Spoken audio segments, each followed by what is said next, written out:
Amém. Louvado seja Deus, irmãos, por mais um partir do pão.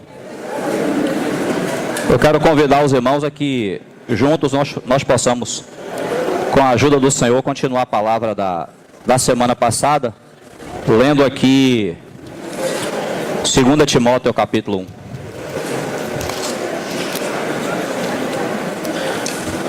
Irmãos, nós estamos nesses domingos meditando diante do Senhor sobre a importância de nós recebermos a pura palavra de Deus, o que aqui em Timóteo Paulo vai chamar de a sã doutrina. E como essa palavra tem um lugar especial no trabalhar que o Senhor está realizando hoje. Então ainda tem irmãos bebendo água, conversando. Nós pedimos aos irmãos que, por favor, venham se assentar para a gente poder começar. 2 Timóteo capítulo 1, verso 13. Mantém o padrão das sãs palavras que de mim ouviste, com fé e com o amor que está em Cristo Jesus.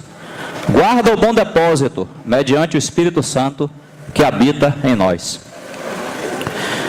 1,13 de 2 Timóteo. Mantém o padrão das sãs palavras que de mim ouviste, com fé e com o amor que está em Cristo Jesus. Senhor, nós mais uma vez te bendizemos, porque se estamos na tua presença é porque o Senhor nos concedeu isso. Louvado seja o teu nome. E nos aproximamos de ti em fraqueza, reconhecendo que se o Senhor não edificar a casa, em vão trabalham os edificadores. E se o Senhor não guardar a cidade, em vão vigia a sentinela. Por isso, é confiando em ti, Senhor, que nos apresentamos aqui, tanto para falar quanto para ouvir. O Senhor conhece as limitações de cada um. Pedimos que pelo teu Santo Espírito o Senhor nos conduza. E ao mesmo tempo o Senhor desfaça toda a obra das trevas, tudo aquilo que o inimigo estiver planejando realizar para atrapalhar o que o Senhor quer fazer nessa manhã. O Senhor mesmo trate com o adversário em nome de Jesus. Aquieta-nos, Senhor, na tua presença. Faz-nos estar sensíveis à tua voz. Nós precisamos disso. Não viemos aqui perder tempo, mas viemos comparecer na presença do Deus vivo para sermos edificados. Bendito seja o teu nome, Senhor. Aleluia. Irmãos, então a palavra de Deus, ela tem um lugar especial na obra de edificação que o Senhor está realizando. E a palavra de Deus, ela não é um livro como os outros livros. Ela é de fato a palavra de Deus. Essa palavra, a palavra revelada pelo Espírito Santo, ela é a única palavra no universo que tem o poder de transformar a vida do homem. O ensinamento humano, a filosofia humana, tudo que o homem possa produzir tem suas limitações, mas o mandamento do Senhor, diz o Salmo 119, é ilimitado. Ele tem uma... Por isso que o Senhor vai dizer ali em Isaías 55, que assim será a palavra que sair da minha boca. Ela não voltará vazia, antes prosperará naquilo para o que foi enviada. Então o Senhor, Ele nos deu um livro, é verdade, mas esse livro não é um aglomerado de palavras bonitas, ou advertências, ou um manual de conduta. Esse livro é a palavra de Deus. Aquela mesma palavra que ali em Gênesis rasgou aquelas trevas e disse assim, haja luz. Aquela mesma palavra que em João capítulo 1 estava no princípio com Deus e era Deus. Essa é a palavra que nós temos na mão. Então, o Espírito Santo muitas vezes precisa nos iluminar para nós entendermos o que é que nós temos na mão. Nós temos a palavra de Deus. Só que essa palavra, ela precisa ser novamente revelada para nós pelo Espírito Santo. Quando nós estamos lendo, quando nós estamos ouvindo a palavra. É por isso que, por exemplo, vai ter uma conferência. A gente vai receber um irmão aqui, irmão Mac, irmão Délcio.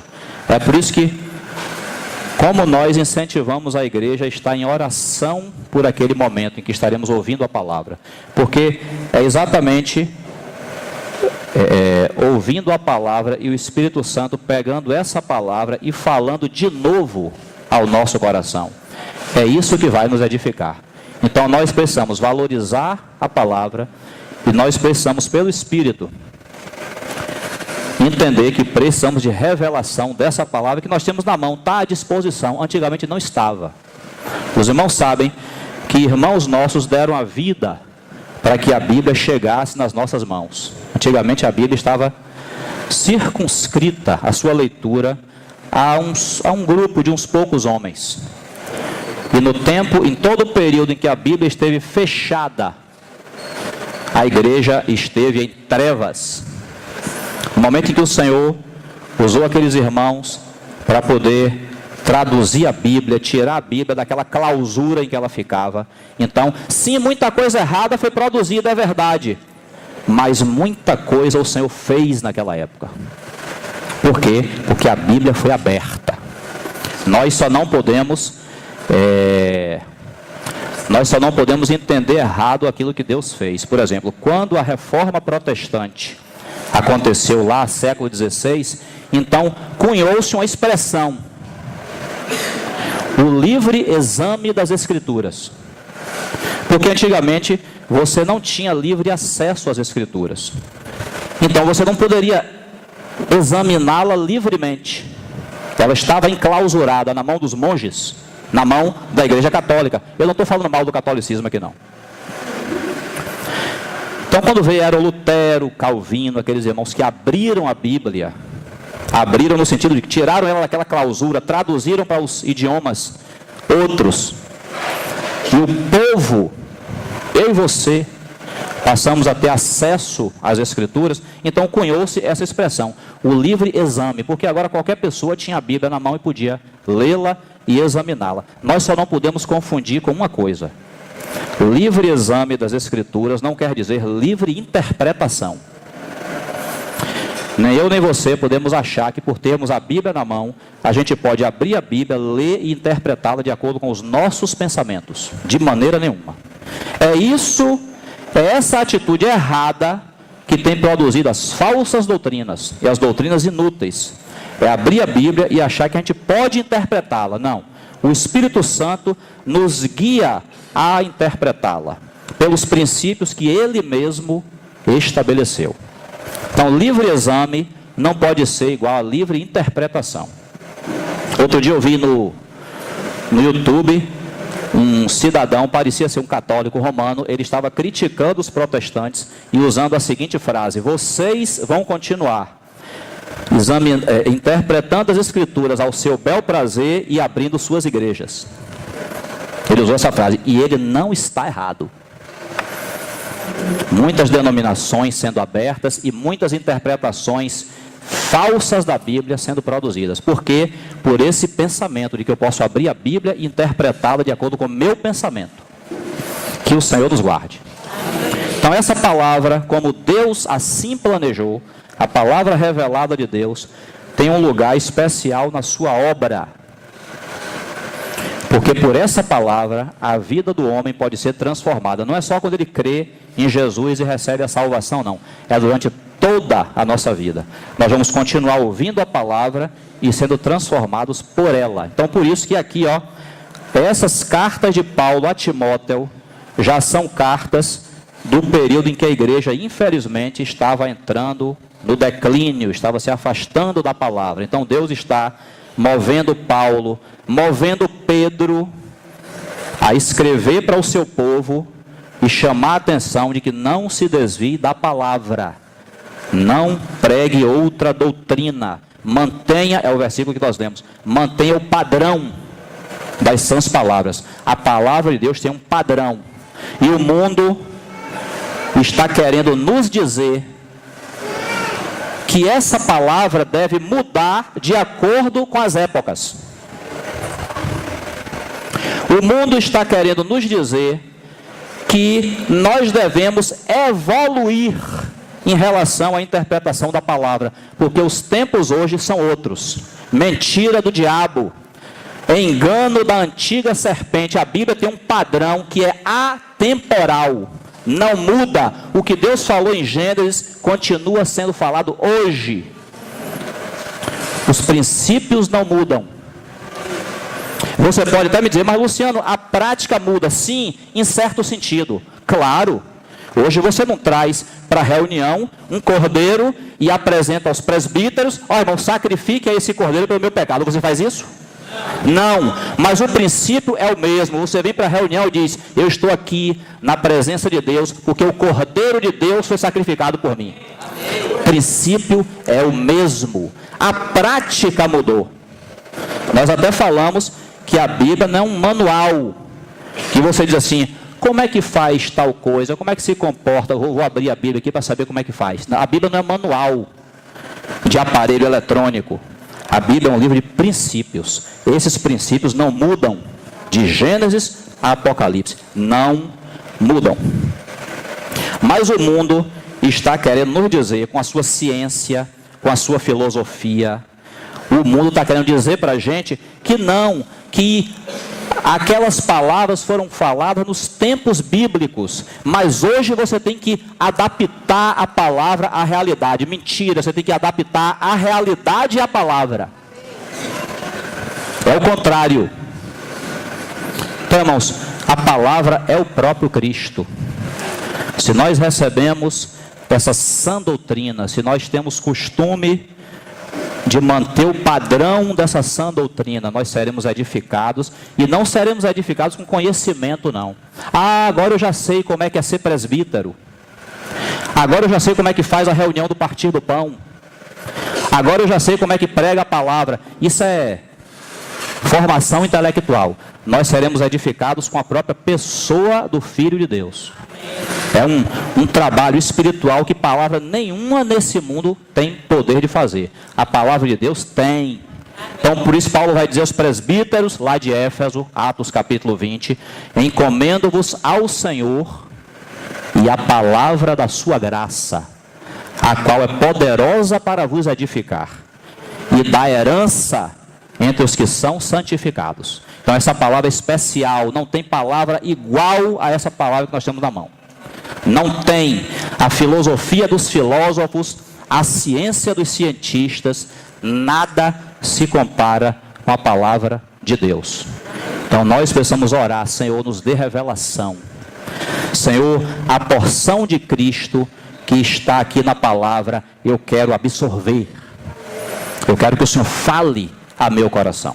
Por isso que quando nós somos edificados no Senhor, o nosso caráter é transformado. Aí o drogado deixa de ser drogado, o criminoso deixa de ser criminoso, o adúltero deixa de ser adúltero, o desonesto deixa de ser desonesto, e nós manifestamos o caráter de Cristo. É uma transformação de dentro para fora.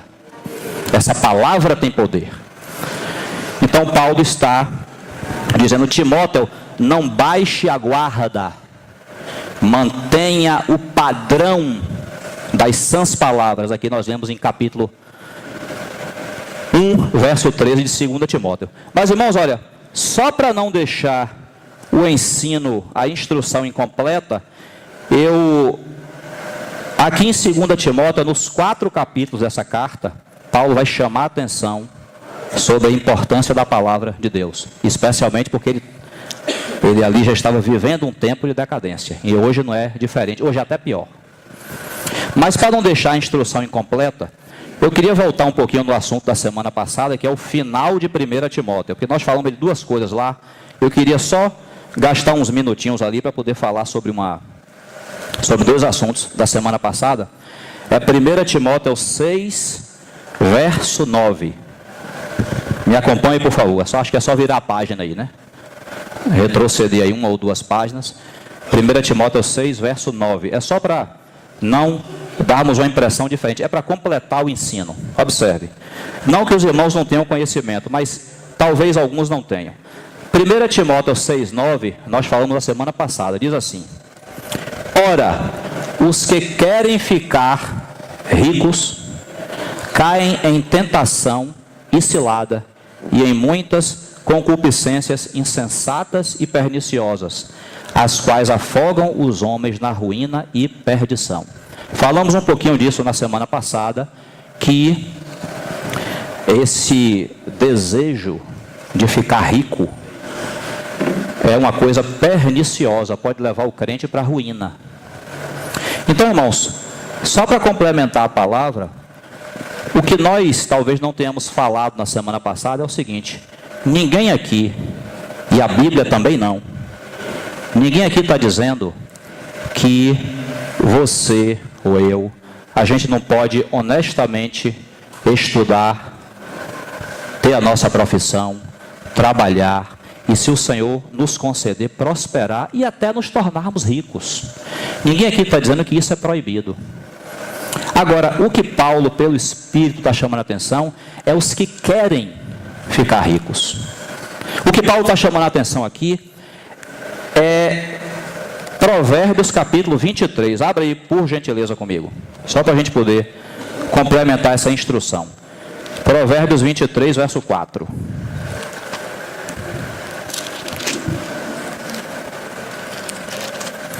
Você pegou aí?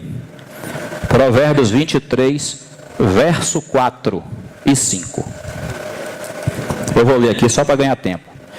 Não te fatigues para seres rico, não apliques nisso a tua inteligência. Porventura fitarás os olhos naquilo que não é nada? Pois certamente a riqueza fará para si asas, como a águia que voa pelos céus. Eu vou repetir para você que não tinha pego. 23, 4 e 5 de Provérbios. Não te fatigues para seres rico, não apliques nisso a tua inteligência. Porventura fitarás os olhos naquilo que não é nada? Pois certamente a riqueza fará para si asas, como a águia que voa pelos céus. Irmãos, o que Paulo está dizendo aqui em Timóteo é: não se fatigue, não aplique todas as suas forças, não viva para isso. Lembro principalmente dos jovens.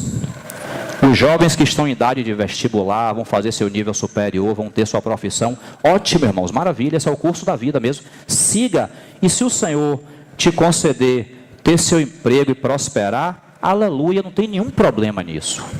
Agora o problema, você percebe, é a pessoa viver para isso. É a pessoa aplicar: não, eu preciso ser rico, eu preciso comer caviar, eu preciso andar naquele cruzeiro maravilhoso que passa na televisão ali do Costa Concórdia. Não estou fazendo propaganda não, por favor. Não estou ganhando nada aqui para falar do cruzeiro. Eu preciso visitar, conhecer a Europa, andar por Paris, Versalhes, Irmãos, porque esse desejo de riqueza, a Bíblia já está dizendo, leva você para a cilada, leva você para se distanciar de Deus. Então nós só queremos deixar isso claro: se o Senhor te conceder prosperar, aleluia, prospere, ganhe muito dinheiro, muito dinheiro. Agora diga assim: Senhor, tudo que o Senhor me deu é teu. Aleluia. Tudo que o Senhor me faz chegar às mãos é teu, Senhor. Faça disso o que o Senhor quiser. Então, não desencorajamos ninguém. Você vê lá em 1 Coríntios 7, que quando Paulo está falando ali, cada um permaneça naquilo em que foi chamado. Aí ele diz assim: você foi chamado circunciso, não desfaça a circuncisão. Você foi chamado de circunciso, não se circuncide. Aí fala assim, por último, fala assim: se você foi chamado como escravo, não se preocupe com isso. Você é um escravo de Jesus agora. Agora, se você tiver a oportunidade de se tornar livre, aproveite a oportunidade. Olha o pensamento de Paulo. Por quê? Porque o escravo não é que seja indigno, ele é escravo, agora ele é de Jesus. Naquele período, a sociedade era escravocrata. Hoje não, pelo menos aqui no Brasil não. Então a pessoa, o irmão se converteu, ele é escravo. Ele não vai dizer assim: poxa, que indignidade, eu sou menos crente do que os outros, porque eu sou escravo. Não, você é de Jesus tanto quanto os outros. Não se preocupe de você ter sido chamado como escravo. Agora, se você puder comprar sua liberdade, aproveite. Então veja que a Bíblia abre o precedente. Se você quiser melhorar de vida, e isso não se encaixa naquilo que Paulo falou, querer ficar rico de qualquer maneira, ótimo, não vai em frente. Se você trabalhava na área de turismo e agora você quer se tornar corretor de imóveis, beleza. Se você estava na recepção de um hotel e você agora quer fazer um curso de refrigeração para poder ser técnico em refrigeração, beleza, nenhum problema. Agora, o problema é o coração que diz assim, sabe, eu não vou ler não por causa do tempo, mas sabe, irmãos, aquela parábola de Lucas 12, o Senhor disse assim: o campo de um homem rico produziu com abundância. É Lucas 12, depois você lê lá. Veja, o Senhor não condenou ele por ser rico. O Senhor disse assim: o campo de um homem rico produziu com abundância. Ele já era rico e o campo produziu mais do que ele esperava. Aí sabe o que aquele homem rico faz? Aí vem aquele homem rico e diz assim: ô Senhor, muito obrigado pelo que o Senhor tem feito chegar às minhas mãos. Isso aqui é teu, Senhor, para a tua glória. Não. Esse homem falou assim, está na parábola: que farei, porque meus celeiros nem cabem toda essa produção. Já sei, vou construir celeiros maiores, vou entulhar tudo que foi produzido e vou dizer assim à minha alma: ô alma, tens em depósito muitos bens, agora descansa, come, bebe, regala-te. Ó. Aí o Senhor falou para ele assim: louco, essa noite te pedirão a tua alma. O que tens preparado para quem será? Aí Jesus conclui essa parábola dizendo assim: assim é o que é rico para si mesmo e não para com Deus. Esse é o problema, irmão. Não é ser rico, não é ser pobre, o problema é o nosso coração. Tem pobre que é avarento, tem pobre que é sovina, e tem rico que é avarento e sovina também. O problema não é nem ser pobre e nem ser rico, o problema é nosso coração. Então, você está fazendo mestrado em biotecnologia, e amanhã ou depois você vai ser doutor, quem sabe? Você está fazendo o doutorado dos neutrófilos. Nenhum problema, irmãos. Nenhum problema se o nosso coração for correto diante de Deus. Então, os irmãos entendem, é preciso ter esse equilíbrio. Não é errado ser rico, pelo contrário. Pelo contrário, quantos trabalhos de pregação do Evangelho na história da igreja foram sustentados por irmãos ricos? Por irmãos ricos que diziam assim: meu dinheiro é para Deus. Deus me deu esse dinheiro todo aqui, é semente, não é pão. Pão eu estou farto. Segundo aos Coríntios 8:9 diz: aquele que dá semente ao que semeia e pão para alimento. Tem duas coisas lá em 2 Coríntios 8:9. Uma coisa é semente, a outra é pão. Pão é o que o Senhor te dá para o seu sustento. Eu consigo pagar minhas contas, eu consigo pagar meu transporte, botar o combustível de meu carro, eu consigo pagar meu aluguel, ou comprei minha casa própria. Isso é pão. Agora o que sobrar, irmãos, é semente. O que sobrar, se tiver na sua mão, está sobrando, dê logo, devolva ao Senhor. E repito, nós não precisamos aqui pregar a teologia da prosperidade, nem fazer campanha de oferta. A gente precisa falar dos princípios da Bíblia. Chame de dízimo, chame de oferta, chame do que for, mas a Bíblia tem um princípio de dar, desde Gênesis. Então, houve um casal na história da igreja que eles eram muito assim, treinados pelo Senhor nesse princípio de dar. Então, eles agiam da seguinte maneira: quando eles começavam a ver que tinha escassez na vida deles, está faltando isso, está faltando aquilo, sabe qual era o pensamento dos irmãos? Eles diziam assim: se está faltando para nós, é porque a gente está retendo alguma coisa do Senhor. Então eles olhavam na despensa e diziam assim: aquele quilo de farinha está sobrando, dá esse quilo de farinha, oferta esse quilo de farinha. Porque eles entendiam que o dar é princípio do Senhor. Dar não é para Deus me dar, não. Dar é gratidão. Dar é dizer assim: Senhor, maravilha, o Senhor me deu pão, agora, Senhor, toma a semente de volta. E oferta, o gasofilácio está ali, ó. Os irmãos falam que a gente não fala de oferta. Não precisa, irmão. A gente fala do princípio da palavra de Deus. O gasofilácio está ali, escondido. A cesta do amor está aqui. Está até na frente, mais na frente do que o gasofilácio. Mas está escondido também, ninguém nem sabe que tem cesta do amor ali, ó. Sabe por quê, irmão? Porque dar não é compulsório.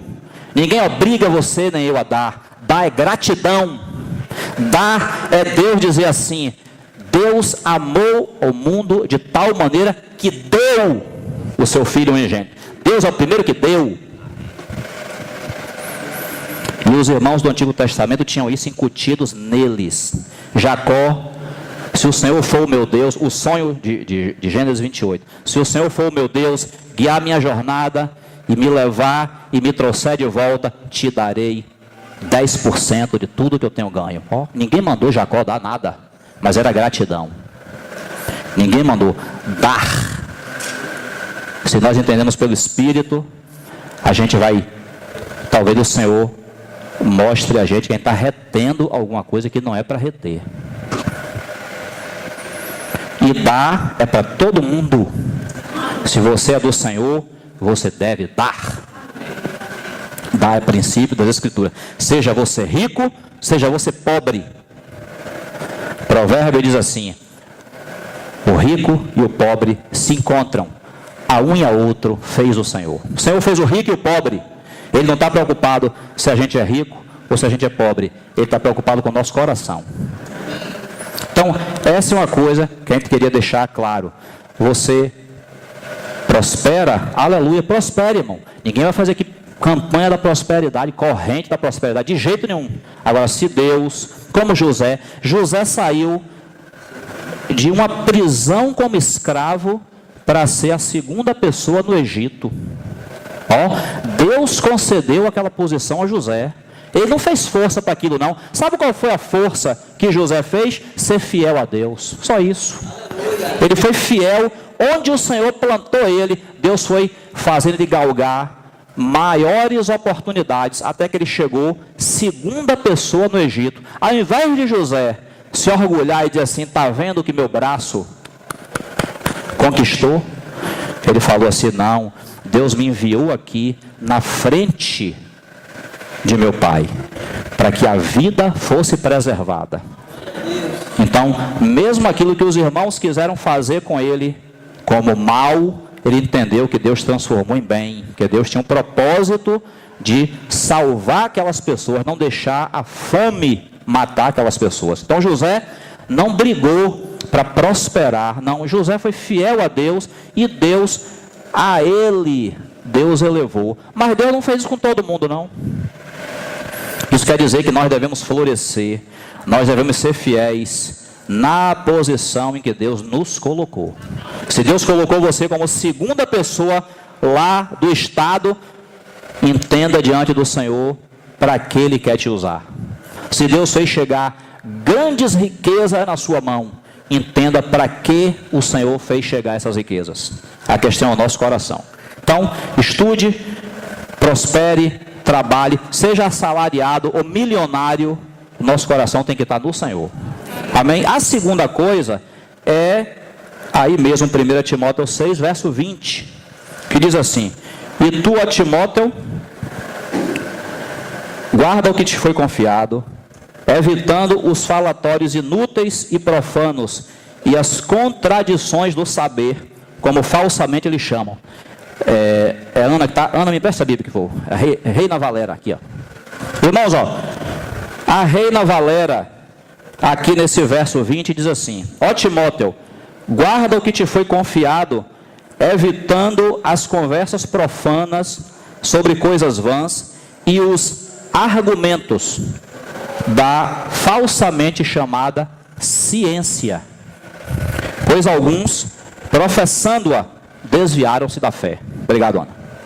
Irmãos, na semana passada nós falamos que a ciência Todo conhecimento, essa palavra no original é gnosis, essa palavra que é traduzida por ciência, gnosis, é o conhecimento.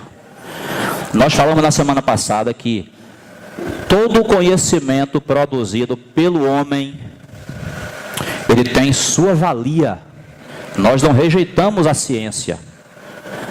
Então tem que ir alguém, vou voltar a brincar, tem que ir alguém pesquisar ali o negócio da célula, como é que se encaixa, como é que deixa de encaixar. Tem que alguém saber como é que o neutrófilo se comporta. É pesquisa, é ciência e tem benefício para nós. Tá certo? Então, ao longo desse tempo, o homem tem produzido ciência, tem produzido conhecimento.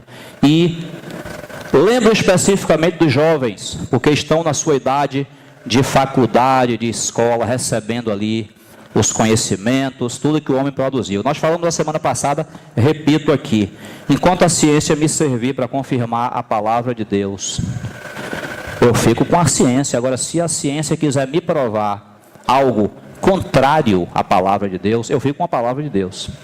Aí, lembro agora, para poder falar para os irmãos, de uma coisa chamada filosofia. Filosofia. Filosofia, aqui no tempo de Paulo, estava muito evidente. Paulo vivia num mundo governado pela filosofia. Alguém já disse, o domínio político era romano, mas o saber era grego. O Império Romano foi o vetor para espalhar a filosofia grega pelo mundo. Então Paulo convivia com a filosofia. Houve irmãos na história da igreja que eram filósofos. Nenhum problema. A filosofia, irmãos, que esse mundo às vezes exalta. A filosofia, os irmãos sabem, essa palavra filosofia, filosofia, é a amizade pela sabedoria. Isso é a filosofia. Alguns traduzem como o amor à sabedoria, mas é aquele amor filéu. É o amor da amizade. Aquelas pessoas que amavam o conhecimento, aquelas pessoas que pesquisavam, que argumentavam, que não se contentavam com simplesmente sim ou não, mas queriam entender por quê, queriam explicar, queriam esquadrinhar. Provérbio diz assim: a glória dos homens é esquadrinhar as coisas, mas a glória do Senhor é encobri-las. Então o homem, ele gosta de esquadrinhar, até porque o homem perdeu a sua comunhão com Deus. E portanto, muita coisa que ele tem que aprender hoje é esquadrinhando, porque ele não tem mais a comunhão com o Senhor para Deus dizer a ele como é que funciona. Então, a filosofia, essa arte de argumentação, essa arte de esquadrinhar as coisas, de procurar saber, isso não é de todo ruim. E nós, de uma maneira geral, e os jovens também, a gente entra muito em contato com a filosofia, às vezes até indiretamente. Irmãos, nós não somos exatamente contra a filosofia e nem contra a ciência. Agora, uma coisa a gente precisa entender é que Provérbios vai dizer que o temor do Senhor é o princípio da sabedoria. Então você quer ser sábio, você quer ser uma pessoa culta, comece temendo ao Senhor. Comece consagrando sua vida a Deus. Aí você vai ter a verdadeira sabedoria. Aliás, eu quero lhe dizer, se você não sabe, em Provérbios a sabedoria não é um conjunto de verdades. A sabedoria é uma pessoa. E Cristo, não é à toa, a Bíblia não perde as palavras, a Bíblia não se contradiz. Lá em 1 Coríntios diz que Cristo se nos tornou da parte de Deus sabedoria e justiça e santificação e redenção. Então, sabe quem é o povo que tem condição de ser o povo mais sábio dessa terra? Estou olhando para ele. Estou olhando para ele. Porque nós temos condição de absorver toda a sabedoria, mas de filtrá-la com a vida que nós temos. Todo o conhecimento que esse mundo produziu, nós podemos filtrar pelas lentes do nosso Senhor. Então sabe o que acontece? O conhecimento é bom, tem ajudado. A filosofia argumenta, a filosofia não aceita só o sim ou não, tem que explicar. A ciência diz assim: se não explicar, eu não aceito, eu não acredito. René Descartes vai dizer assim: eu penso, logo existo. Então tem que estar tudo aqui nos processos do pensamento, senão eu não acredito. A ciência vai dizer tudo isso. Agora, nós sabemos que, fora o desejo dos homens de conhecer as coisas, de explicar as coisas, fora tudo isso, você tem no universo um ser chamado a antiga serpente, que está interessada em produzir um conhecimento contrário à palavra de Deus. Disso nós devemos nos guardar. Então, princípio da sabedoria, o temor do Senhor. Opa, qualquer ensinamento que quiser colocar dúvida sobre a palavra de Deus, tem que olhar ele com os olhos bem abertos. A filosofia gosta de argumentar. Aliás, tem gente que diz que crente recebe tudo que o pastor prega e não argumenta, não pensa. Engano, nós temos a sabedoria dentro de nós. Então, às vezes, até quando a gente está recebendo algum ensinamento errado, o Espírito Santo lá no fundo diz assim: não dê ouvido, está errado. Aquela voz no nosso interior nos guia. E aí, irmãos, a filosofia, ela vai argumentar, inclusive contra o próprio Deus. Aí você vê a origem do negócio. Sabe qual é a origem do negócio? Se Sócrates ouvisse isso, ele ia se revolver no túmulo lá. Sócrates, Platão. Mas, irmãos, sabe onde você encontra assim, uma argumentação muito interessante? Gênesis capítulo 3.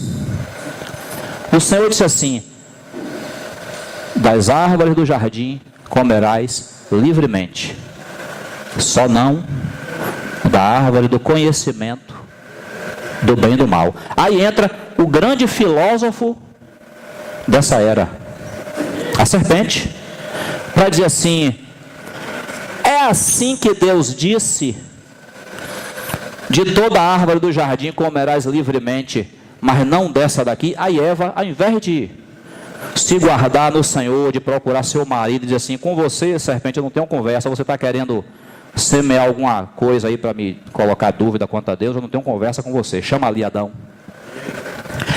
Eva resolveu conversar com a serpente. Quando conversou com a serpente lançou a dúvida, a filosofia. A serpente arrazoou, argumentou, e Eva aceitou o argumento. Um argumento completamente maligno, sabe por quê? Porque o argumento da serpente dizia assim: não, Deus na verdade não contou a história certa para vocês. Ele disse que quando vocês comessem dessa árvore, vocês iam morrer, iam conhecer o bem e o mal. Na verdade, vocês vão se tornar iguais a ele. No que ele fez isso, irmão? Ele chamou Deus de mentiroso, ele chamou Deus de manipulador. Então é para isso que muitas vezes serve a filosofia desse mundo. É dessas argumentações que o crente deve se guardar. Sabe por quê? Porque a Bíblia, a palavra de Deus, não está no nível da filosofia. Está acima e além. Porque ela é a palavra de Deus. Então, no momento em que aquele filósofo, a filosofia da serpente entrou, aí o homem aprendeu a argumentar contra Deus. Então nós precisamos temer a Deus. Eva deveria ter temido a Deus para entender: não, por mais que eu não esteja entendendo, mas Deus me ama. Deus não me manipularia, não mudaria a situação para me controlar. Deus me ama. Mas Eva entrou na conversa da serpente.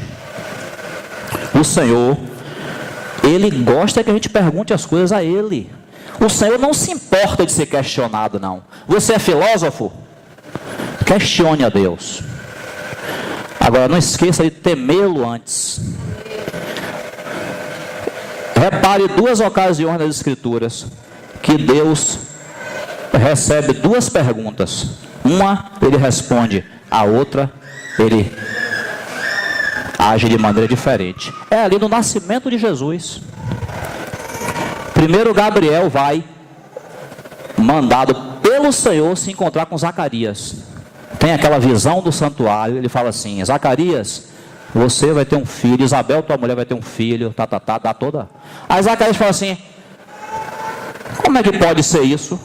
O anjo falou assim: você duvidou, Zacarias. Você duvidou. Eu sou enviado da parte de Deus. Você está duvidando do que Deus está te falando, então você vai ficar mudo. Julgou Zacarias. Está vendo? Mas aquela atitude não era um padrão de Deus, porque Deus conhece o coração de quem está perguntando.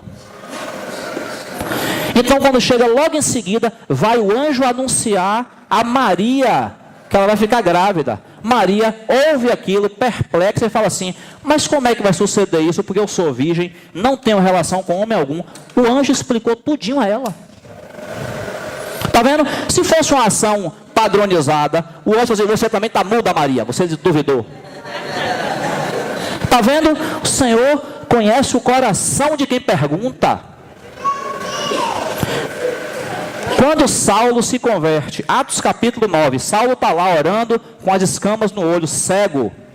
Aí o Senhor aparece para Ananias e fala assim: Ananias, vá na rua chamada direita, bata lá na porta, vai ter Saulo, ele está lá orando, você vai chegar, vai impor as mãos sobre ele. Ananias ficou apavorado, falou: ô Senhor, esse homem está perseguindo a igreja, Senhor. Esse homem veio para aqui para poder nos prender. O Senhor poderia ter dito assim: obedeça, Ananias, que eu seu Senhor, estou mandando. Porque Ananias está razoando ali diante do Senhor, está argumentando: Senhor, é para ir mesmo, Senhor. Esse homem estava aí, veio com essa finalidade para acabar com sua igreja aqui. O Senhor aceitou a argumentação e falou assim: mas vai, Ananias, não se preocupe não. Já ganhei o coração dele. Esse para mim é um vaso escolhido. Está vendo?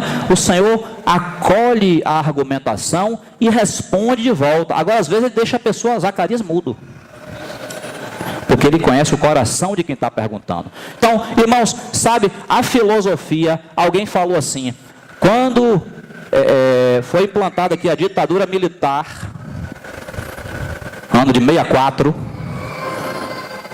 fizeram uma reforma no ensino e uma das primeiras matérias que eles tiraram do currículo foi a filosofia e a sociologia. É verdade, porque filosofia leva você a instigar as coisas, leva você a pesquisar. É como uma professora minha falou, a filosofia é assim: o sol nasce todo dia o sol nasce, mas um dia alguém aparece e fala assim: e se amanhã o sol não nascer? Isso é filosofia. Questionar, argumentar, arrazoar. Sim, não está errado não. Agora, se fizer isso sem o temor do Senhor, a gente entra por caminhos que só vão nos distanciar dele. Então é necessário que a gente fale isso, para que não fique de maneira nenhuma a impressão de que nós somos contra os estudos, nós somos contra a ciência, a filosofia. Agora a gente sabe que isso tem limite. Isso tudo tem limite, porque são coisas produzidas pelo homem que é limitado. Acho muito bonito quando os irmãos falam assim: a Bíblia está cheia de eventos, está cheia de fatos, e a arqueologia, a ciência, tenta ali provar as coisas. Como é que abriu o Mar Vermelho para o povo passar? E aquela arca que flutuou no dilúvio? Aí de vez em quando o pessoal acha uma peça, acha um fóssil, acha uma tabuleta, e aí diz assim: olha, achou, talvez aquela história da Bíblia seja verdadeira, porque a gente achou aqui, parece que é uma prova. Sim. Acho bonito quando os irmãos falam assim: aquilo que a arqueologia conseguiu desenterrar, aquilo que a ciência conseguiu provar até hoje da Bíblia, beleza, ótimo. Agora, aquilo que ela não conseguiu provar, sabe o que é, irmão? Ela não atingiu ainda o nível da Bíblia. Não é que a coisa seja inexplicável, não. É ela que não conseguiu explicar, porque ela é limitada. O que Deus falou é verdade. Agora o pessoal está trabalhando para poder provar que aconteceu. Pode ficar à vontade aí. Nós, pela fé, já cremos naquilo que o Senhor falou. Então não somos contra o conhecimento, pode estudar, não fica com aquele argumento, Jesus está voltando, eu vou parar os estudos. De jeito nenhum, irmão. Você não sabe quando Jesus vai voltar. Então, os estudos, a ciência, a filosofia. Agora, cuidado com as argumentações. Cuidado com para onde isso está te levando. Porque pode estar levando você para distante de Deus. Começar a argumentar e daqui a pouco você está argumentando contra o próprio Senhor. Algo que Ele já falou, que já está certo e que não deve ser argumentado. Nós devemos receber como escravos do nosso Senhor. Então, é necessário dar essa nota. E, voltando lá para 2 Timóteo, nós temos o 1,13, mantenha o padrão das sãs palavras que de mim ouviste, com fé e com amor que está em Cristo Jesus. Guarda o bom depósito, mediante o Espírito Santo que habita em nós. Está vendo, irmãos? À medida que vamos caminhando, o Senhor está depositando, está trabalhando em nós, depositando essa palavra, formando o caráter de Cristo em nós. Isso não deve ser perdido. É para ser guardado até o dia de Cristo Jesus. No capítulo 2, eu vou ter que finalizar por causa do tempo e, se o Senhor permitir, a gente continua depois.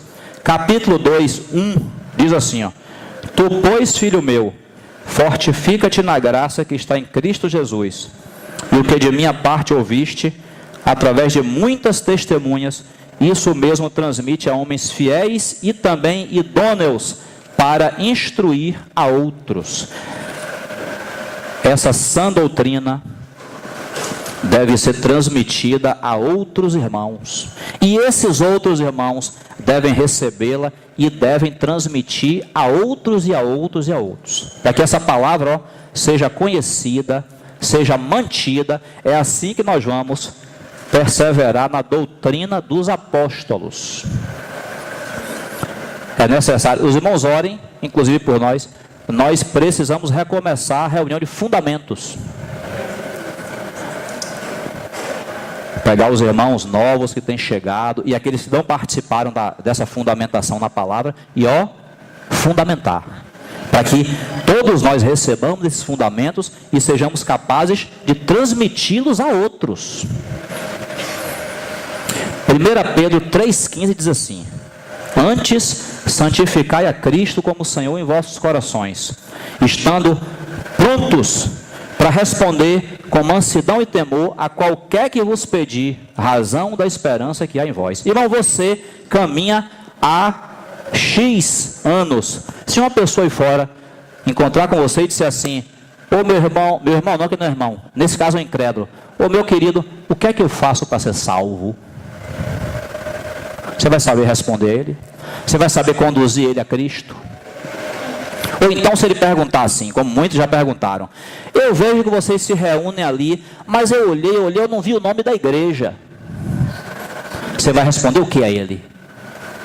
Nós precisamos estar fundamentados nas Escrituras, para que inclusive essa palavra não se perca, para que inclusive esse bom depósito seja guardado, seja preservado.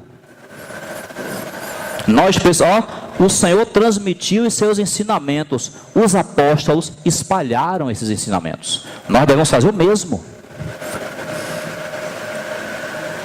Então o que Paulo está dizendo é: não baixe o padrão, Timóteo, e espalhe os ensinamentos que você tem recebido. Transmita a homens fiéis e idôneos, e que esses homens transmitam também a outros. Não pode ser perdido, porque quando a sã doutrina é perdida, a gente começa a produzir ensinamento humano. Quando se perde o padrão da palavra de Deus, a gente começa a ensinar aquilo que a gente acha. A gente começa a ensinar aquilo que a gente mais ou menos acredita, mas não é o fundamento da palavra de Deus. Então veja que o apóstolo, pelo Espírito, está preocupado em que essa doutrina se espalhe.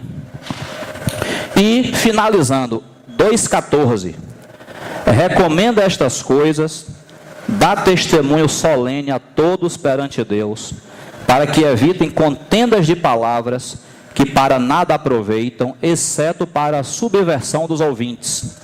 Procura apresentar-te a Deus aprovado, como obreiro que não tem de que se envergonhar, que maneja bem a palavra da verdade. Não devemos, irmãos, ser negligentes nesse ponto.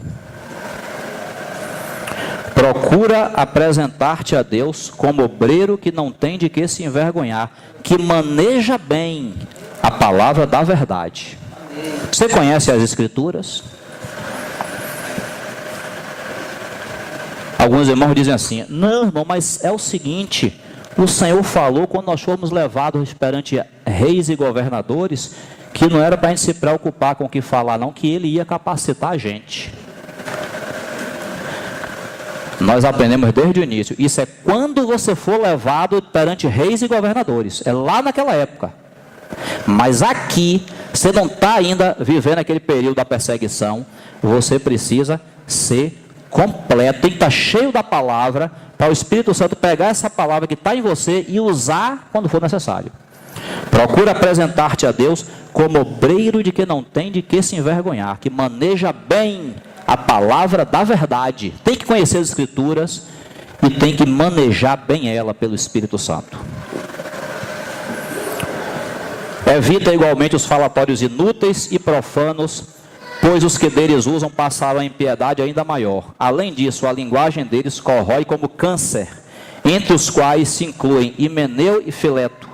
Estes se desviaram da verdade, eram crentes, se desviaram da verdade. Há um risco de nós nos desviarmos da verdade. Estes se desviaram da verdade, asseverando que a ressurreição já se realizou, e estão pervertendo a fé a alguns. Entretanto, o firme fundamento de Deus permanece tendo este selo: o Senhor conhece os que lhe pertencem, e mais, aparte da injustiça todo aquele que professa o nome do Senhor. Há um risco, irmãos, de nesse tempo do fim nós nos desviarmos da verdade. Que o Senhor nos guarde. Então, o que é que vai evitar isso? Primeiro, a nossa consagração ao Senhor. Segundo, manejar bem essa palavra. Quando nós viemos aqui domingo para ouvir a palavra, com que espírito nós viemos? A gente vem: Senhor, fala-nos, edifica-nos. Ou é mais um sermão, ou é mais uma pregação para poder preencher o período de 10h30 até meio-dia? Não, nós precisamos orar e ter um coração correto. Senhor, ensina-nos a tua palavra. Amém. E na próxima ocasião a gente vai falar um pouco sobre a nossa atitude diante do ouvir a palavra. Hoje não dá mais tempo. Vamos orar em nome de Jesus. Senhor, apresentamos a Ti tudo o que falamos e ouvimos. Que o Senhor, pelo Teu Santo Espírito, nos conduza a Ti mesmo.